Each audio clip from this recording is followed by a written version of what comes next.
What's up Guardians, TBL here, and in today's Planet Destiny video, we're going to be showing off some of the Strike exclusive legendary weapons and armor.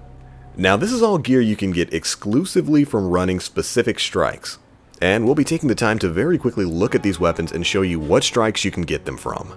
Now, just like other legendary weapons, the Strike exclusive gear drops with random perks, and reforging right now isn't an option. You don't actually have to run through the Vanguard Strike playlist to get this gear. You don't have to run the 36 or the Heroic Strike playlist. You can actually just select strikes from the main director menu and just run them that way.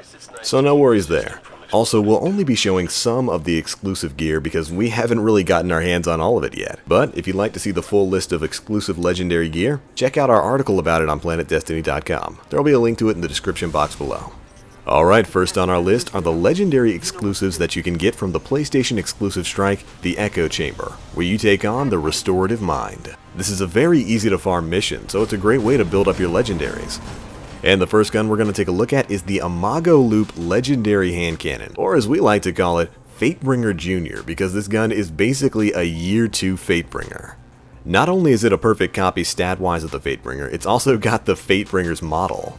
And if you're lucky with your rolls, you'll get something like Outlaw, Hammerforged, and Firefly on this bad boy. For you Xbox guys out there, you can also get this gun from the Undying Mind strike. Alright, next up we have the Theosian Vibrissae, a pair of legendary Warlock Gauntlets. These, as far as I know right now, are PlayStation exclusive, and they are probably the coolest looking Warlock Gauntlets in the game. From what I understand, you can only get them from the Echo Chamber strike, which of course right now is a PlayStation exclusive.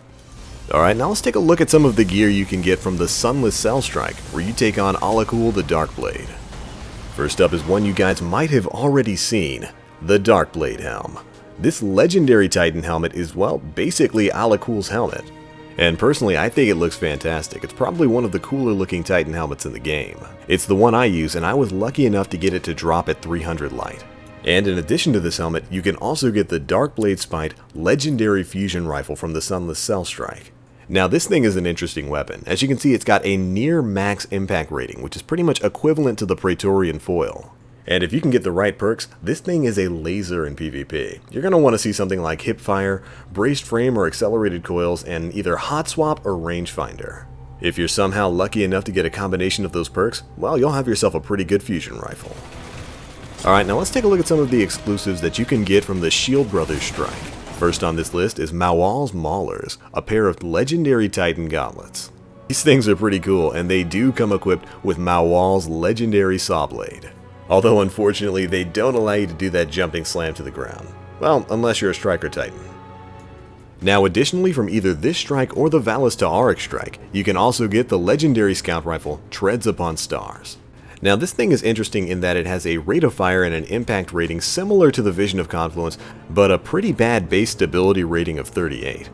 If you get this scout rifle, you're going to be looking to increase that stability rating by getting perks like Zen Moment or Perfect Balance, with maybe Firefly or Outlaw in the final perk tree.